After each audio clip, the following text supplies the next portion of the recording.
సుబ్బమ్మకి వయసైపోవటం వల్ల ఇంట్లో పనులు చేయడానికి కూడా చాలా ఇబ్బంది పడుతూ ఉండేది. కొడుకు శంకర్కి పెళ్లి చేస్తే ఆ వచ్చే కోడలైనా తన్ని బాగా చూసుకుంటుందని అనుకుంటుంది. కానీ శంకర్ మాత్రం పెళ్లి చేసుకోవడానికి ఒప్పుకోడు. అలా ఒకరోజు, నాన్న శంకర్, ఈరోజు వంట చేయలేదు, బయటేదైనా హోటల్కి వెళ్ళి తిను బాబూ. ఏంటమ్మా, మొదటిసారి నువ్విలా చెప్తుండడం చూస్తున్నాను. హోటల్కి వెళ్ళి తినటం ఏంటమ్మా? నువ్వెప్పుడూ హోటల్కి వెళ్ళి తినొద్దని చెప్తుంటావు కదా. ఈరోజు అదే పనిగా అక్కడికెళ్ళి తినమంటున్నావు. ఏమైందమ్మా? ఏం చేయమంటావురా, నేనింటి పనులు చెయ్యలేకపోతున్నాను, కనీసం నడవలేకపోతున్నాను. వయసైపోయింది కదా, ఇంక నువ్వు నా పైన ఆధారపడితే ఎలా? పెళ్లి చేసుకుని నీ పెళ్ళాం వంట తినొచ్చు కదా. ఈ అమ్మ వంటలు ఎంతకాలమని తింటావు చెప్పు. చూడమ్మా, ఈ రోజుల్లో అబ్బాయిల పరిస్థితి చికెన్ కొట్టులో కోళ్ళు, మటన్ కొట్టులో మేకల్లాగా తయారైపోయింది. బాగా ఎదిగే వరకు పెంచటం, తరువాత ఏ ఆదివారమో చంపేసి వాటిని ముక్కలుగా నరికేసి అమ్మేయటం. అలాగే ఏడ్చింది అబ్బాయిల పరిస్థితి. శంకర్ అలా అనేసరికి సుబ్బమ్మ కంగారు పడింది. తన కొడుకుని చూసి జాలిపడుతూ, నేనేం పాపం చేశాను బాబూ, నిన్నెప్పుడు అలా చంపాలని చూడలేదు. 10 నెలలు కడుపులో మోసి కన్నాను కదరా, నేనెందుకు నిన్ను చంపుకుంటాను చెప్పు. దయచేసి ఇంకెప్పుడు అలా అనకు బాబూ, అనకు. అది కాదమ్మా, ఇప్పుడు అబ్బాయిలు వరుసగా చనిపోతున్నారు. కన్నవాళ్లు కష్టపడి పెళ్లి చేసి చేతులు దులిపేసుకుంటారు. తర్వాత వచ్చిన పెళ్ళామేమో తన ప్రేమికుడితో బ్రతకడం కోసం కట్టుకున్న వాడికి విషమిచ్చి చంపేస్తుంది. లేకపోతే ఏ రౌడీలను పెట్టించి చంపేస్తుంది. అలా కాకపోతే ఫస్ట్ నైట్ రాత్రి కత్తితో గొంతు కోసి చంపేస్తుంది. శంకర్ అలా చెప్తుంటే సుబ్బమ్మ మాత్రం భయపడిపోతుంది. ఒరేయ్, ఏంట్రా మాటలు? ఆ చంపడాలేంటి, చంపించడాలేంటి? నాకేం అర్థం కావట్లేదురా. నీకు తెలీదమ్మా, ఈ రోజుల్లో అలాంటివే జరుగుతున్నాయి. అబ్బాయిలు చావడానికే పెళ్లి చేసుకుంటున్నట్టుంది పరిస్థితి. పోయి నా చావుని నేనే ఎలా కొని తెచ్చుకుంటాను చెప్పు. కాస్తైనా నా మీద జాలిపడమ్మా. నేనెప్పుడూ నీ కొడుకులాగే ఉండిపోతా. దయచేసి నాకు పెళ్లి చేయకమ్మా. అలా అంటే ఎలారా? అందరికీ పెళ్లిళ్ళు కావటం లేదా? అందరి ఇళ్లలో అలాంటి దారుణాలే జరుగుతున్నాయా? ఏదో ఎక్కడో అలా జరిగిందని మనింట్లో కూడా అలాగే జరుగుతుందని అనుకుంటావా ఏంటి? నీకు తెలీదమ్మా, ఇంకా చాలా ఉన్నాయి.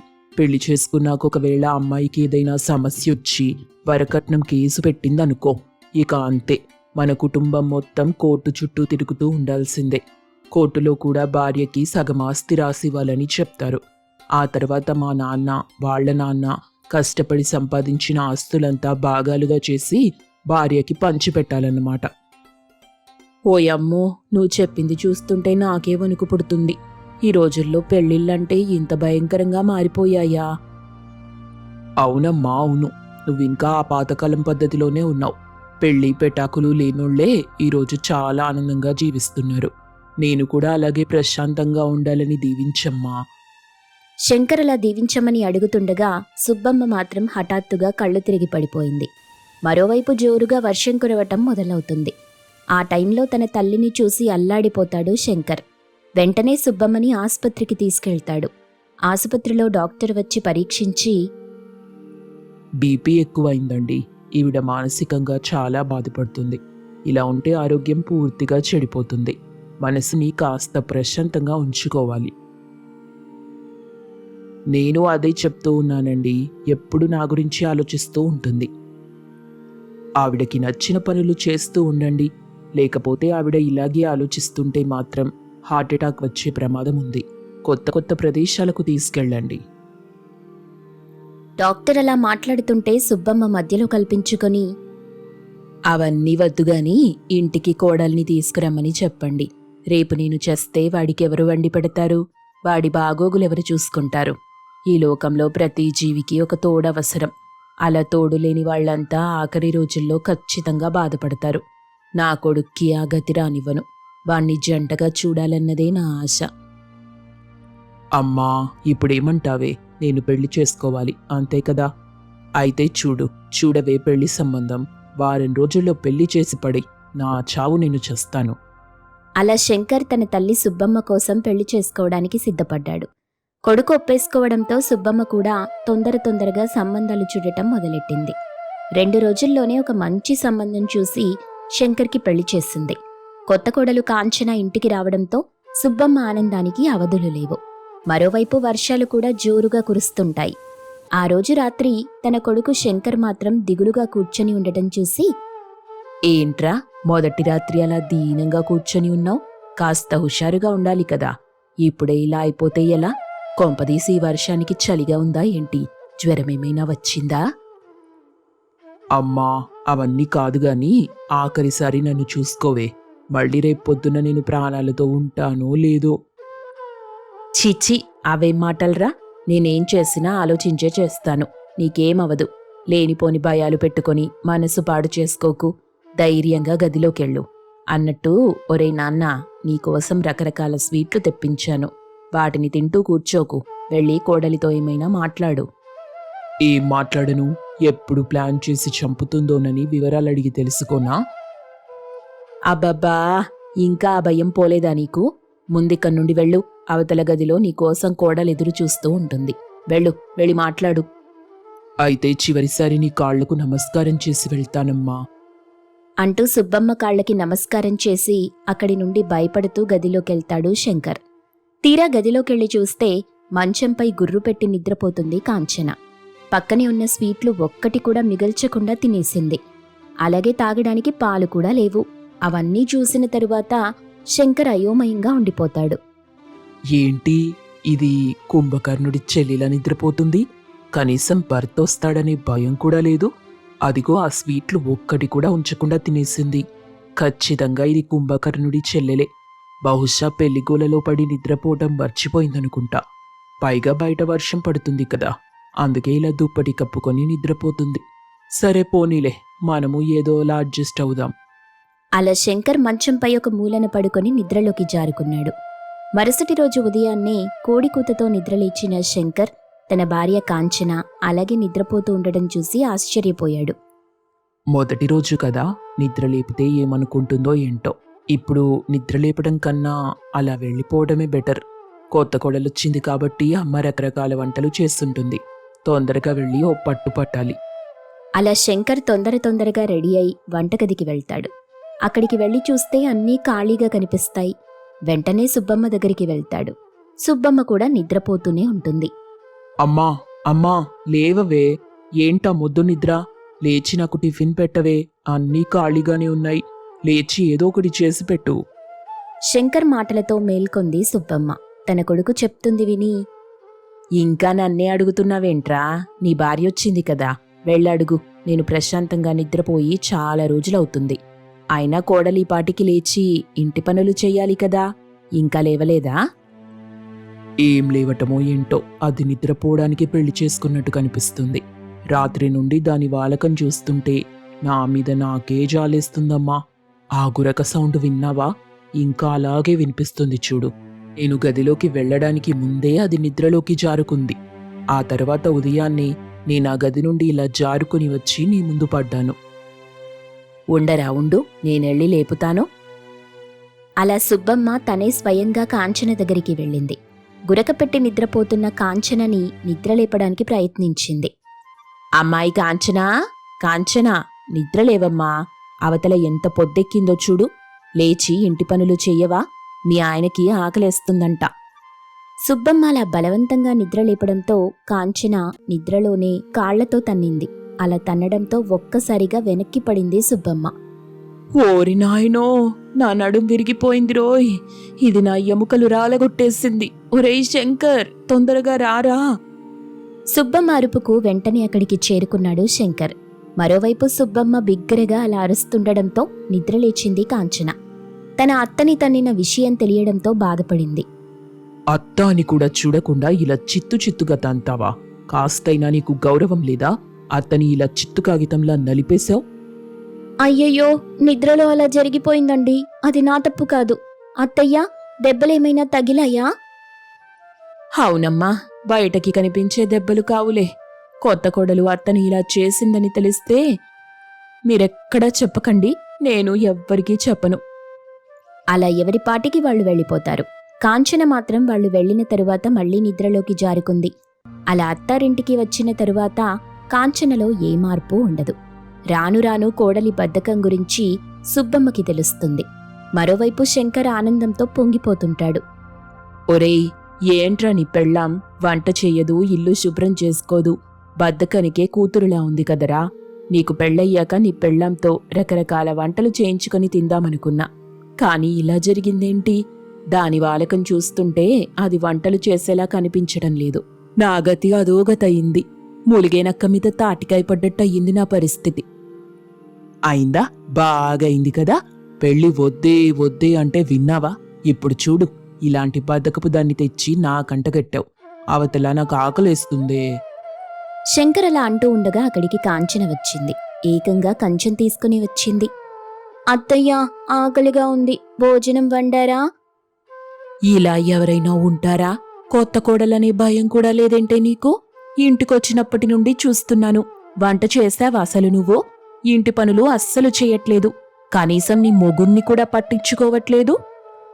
అయ్యో, నాకు చాలా ఆకలేస్తుంది అంటూ కాంచన అటూ ఇటూ చూస్తుంది. బయట వర్షం పడుతూ ఉంది. ఆ వర్షంలో కూడా ఇంకేం ఆలోచించకుండా ఇక వెంటనే పక్కింట్లోకి పళ్ళెం తీసుకుని వెళ్ళింది కాంచన. వాళ్ళు అన్నం తినే సమయంలో వెళ్ళి కాస్త భోజనం పెట్టండి అని అడిగింది. పక్కింట్లో ప్లేటు నిండా అన్నం కూరలు వేసుకొచ్చి తన ఇంట్లో సుబ్బమ్మ, శంకర్ ముందు తినటం ప్రారంభించింది. అలా కడుపు నిండా తిన్న తరువాత మళ్లీ తన గదిలోకి వెళ్లి దుప్పటి కప్పుకొని నిద్రలోకి జారుకుంది. అది చూసిన సుబ్బమ్మ అవాక్కవుతూ తన కోడల్ని చూస్తూ ఉండిపోయింది. వర్షంలో బద్దకప్పు కోడలు చేసిన పని చూసి పక్కింటి వాళ్లు కూడా షాక్ అయిపోయారు. కాంచనకి చాలా ఆనందంగా ఉంది. తన కొడుకు ఒక గొప్పింటి బిడ్డని పెళ్లి చేసుకుని వస్తున్నాడని తెలిసి తెగ సంబరపడుతుంది. అయితే అదే సమయంలో వర్షం కురవటం వల్ల కాస్త ఇబ్బందిగా కూడా ఉంది. ఇంతలో అక్కడికి పెద్ద కోడలు రమ్య వచ్చి, అత్తయ్య, ఇల్లంతా వర్షపు నీరే. మనింటి పైకప్పు బాగు చేయించమని మీకు చాలాసార్లు చెప్పాను. అయినా మీరు పట్టించుకోలేదు. ఇప్పుడు చూడండి, పైకప్పంతా రంధ్రాలు పడ్డాయి. ఆ రంధ్రాల గుండా వర్షపు నీరు ఇంట్లోకొస్తుంది. ఇంట్లో ఉందామన్నా అవటం లేదు. ఇదిగో రమ్య, నేనిప్పుడు దాని గురించి ఆలోచించటం లేదు. అదే మీ మరిది రమణ ఉన్నాడు కదా, వాడు వెళ్తూ వెళ్తూ నాకొక విషయం చెప్పి వెళ్ళాడు. ఎవరో గొప్పింటమ్మాయిని ప్రేమించాడంట. పెళ్లి చేసుకుని ఇంటికి తీసుకొస్తానన్నాడు. అరే అత్తయ్య, మరిది చెప్పే మాటలు మీరెలా నమ్ముతారు? ఏదో తమాషాకనుంటాడు. అయినా మన ఇంటి పరిస్థితి చూసి ఆ గొప్పింటమ్మాయిని ఇక్కడికి తీసుకొస్తాడని మీరెలా అనుకుంటున్నారు? ఒకవేళ ఆమొచ్చినా ఇక్కడ ఎక్కువ రోజులుండదని నేననుకుంటున్నా. రమ్య మాటలకు కోపంగా చూస్తుంది కాంచన. అత్త చూపులకి భయపడి తలదించుకుంది రమ్య. ఎప్పుడూ నీ నోటితో అపశకునపు మాటలే మాట్లాడతావు. కొంచెమైనా బుద్ధుందా నీకో? నేను చాలాసార్లు చెప్పాను, అయినా నీలో మార్పు రావట్లేదు. ఇక ఇప్పుడు పోయి ఆ రంధ్రాల్లో నుండి నీరు కారుతుందిగా, ఇంట్లోకి నీళ్లు పడకుండా వంటపాత్రలు తెచ్చిపెట్టు. వెళ్ళు, ఆ పని చూడుపో. అలాగే అత్తయ్యా అంటూ రమ్య ఆ పనిలో పడింది. రమ్య వెళ్లిన తరువాత కాంచనకి మరింత కుతూహలం ఎక్కువైంది. కాంచన చాలాసేపు ఎదురుచూసింది. కాని ఎంతకీ తన కొడుకు రమణ రాలేదు. ఇక అలా బయటకి వెళ్లి మార్కెట్లో ఏవైనా కూరగాయలు తీసుకొద్దామని బయలుదేరింది. అలా నడుస్తూ వెళ్తుంటే మార్కెట్లో ఒకచోట పాడైపోయిన కూరగాయలు పడేసి ఉంటారు. వాటిని చూసి, ఆహా, ఈ కూరగాయలు చాలా వరకు పాడైపోలేదు, కొంతవరకే పాడయ్యాయి. కాబట్టి వీటిలో కొన్ని బాగుండేవి మనం తీసుకోవచ్చు. మళ్ళీ ఆ కూరగాయలకు డబ్బులు బొక్క అంటూ నేలమీద పడేసిన పాడైన కూరగాయలు తీసుకుంటూ ఉంది. ఇంతలో అటుగా వెళ్తున్న శాంతి అనే అమ్మాయి కాంచనని చూసింది. బిచ్చగత్తేమో అనుకుని, చూడమ్మా, మిమ్మల్ని చూస్తుంటే నాకు జాలేస్తుంది. ఇదిగో ఈ డబ్బులు తీసుకోండి. అయ్యో, నేను బిచ్చగత్తెను కానమ్మా, నాకొద్దు. అలా అనకండి, మీ పరిస్థితి నాకు తెలుసు. ఇదిగో ఈ డబ్బు తీసుకోండి. మీ ఇంట్లో వాళ్ళకి కావలసినవి కొని తీసుకెళ్ళండి అంటూ కాంచన చేతిలో కొంత డబ్బు పెట్టి అక్కడి నుండి వెళ్ళిపోతుంది. కాంచనకేం చెయ్యాలో అర్థం కాలేదు. కొంతసేపు అయ్యాక, ఈరోజు నిద్రలేచిన టైం బావున్నట్టుంది.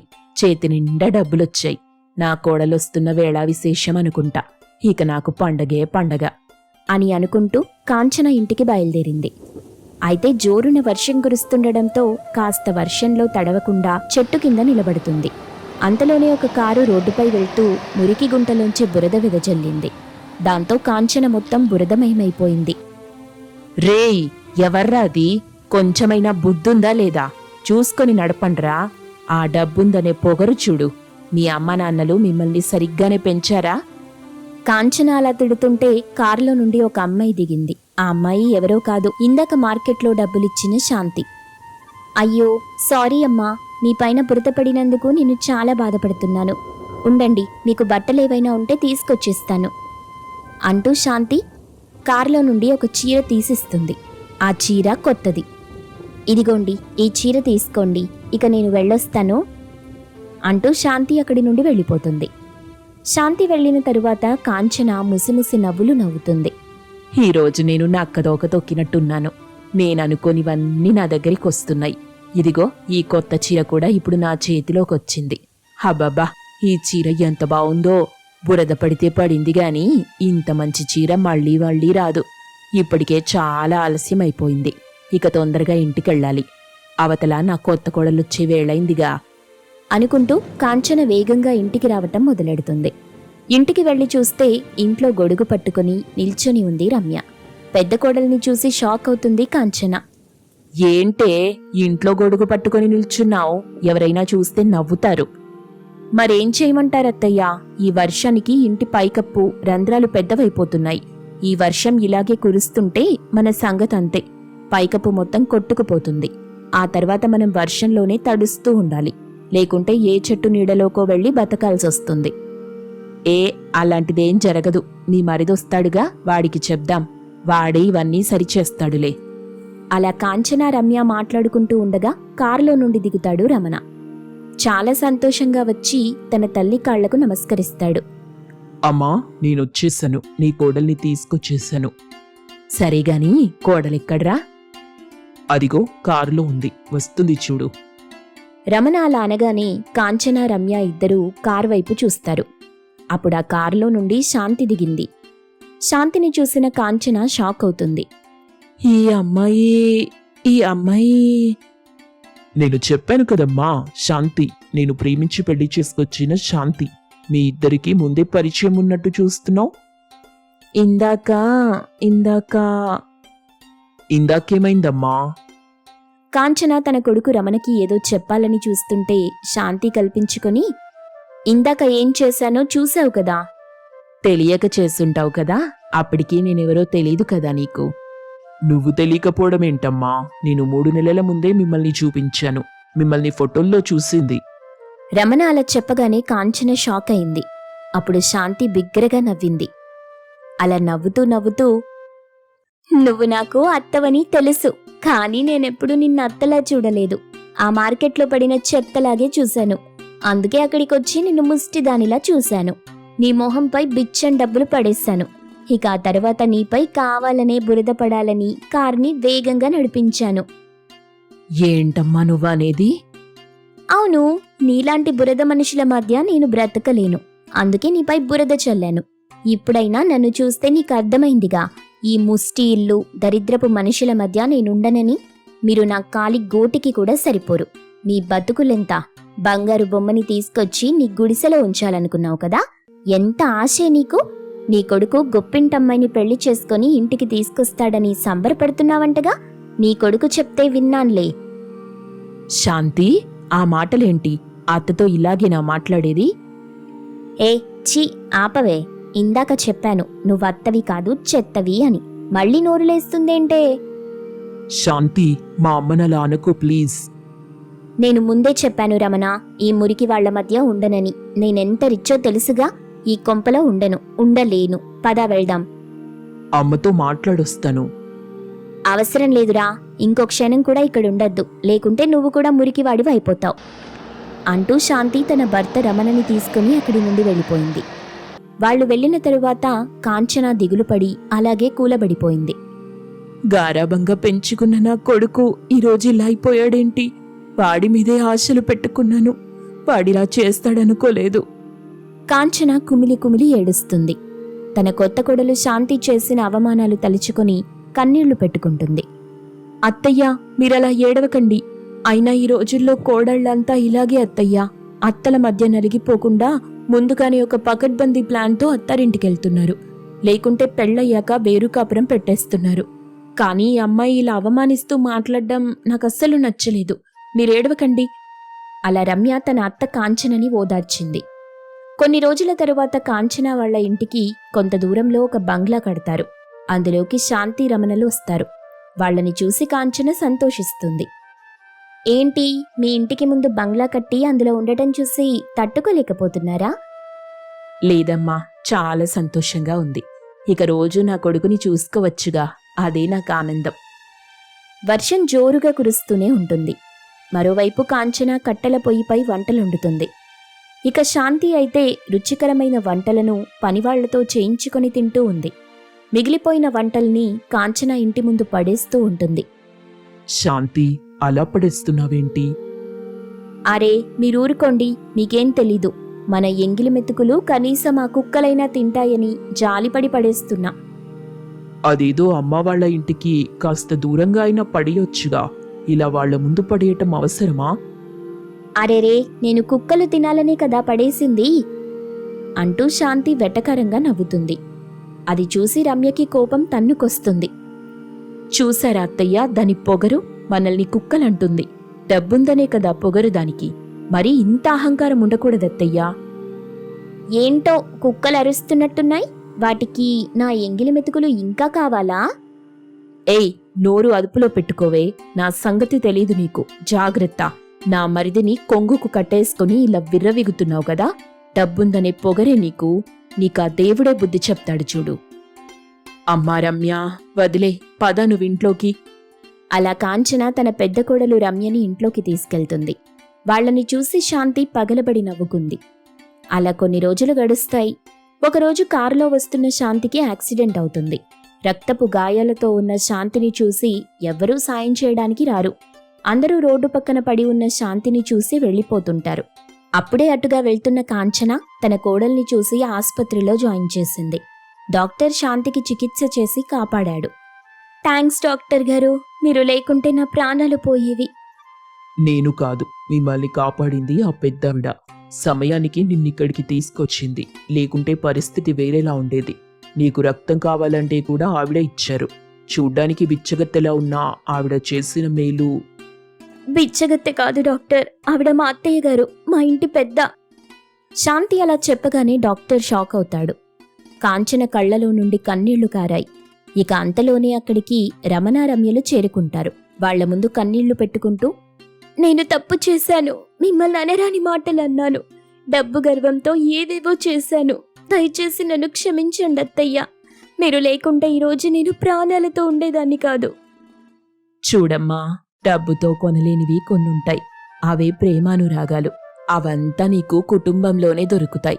ఇకనైనా నీ తప్పు తెలుసుకున్నావు కదా, నాకదే చాలు. ఇక మీరిద్దరూ హాయిగా బ్రతకండి. మేము కాదత్తయ్యా, మీరు కూడా. ఇకపై అందరం బంగ్లాలోనే ఉందాం. అలా శాంతి చెప్పేసరికి కాంచన, రమణ, రమ్యలు చాలా సంతోషిస్తారు. ఇక అందరూ కలిసి ఒకే ఇంట్లో హాయిగా జీవిస్తారు.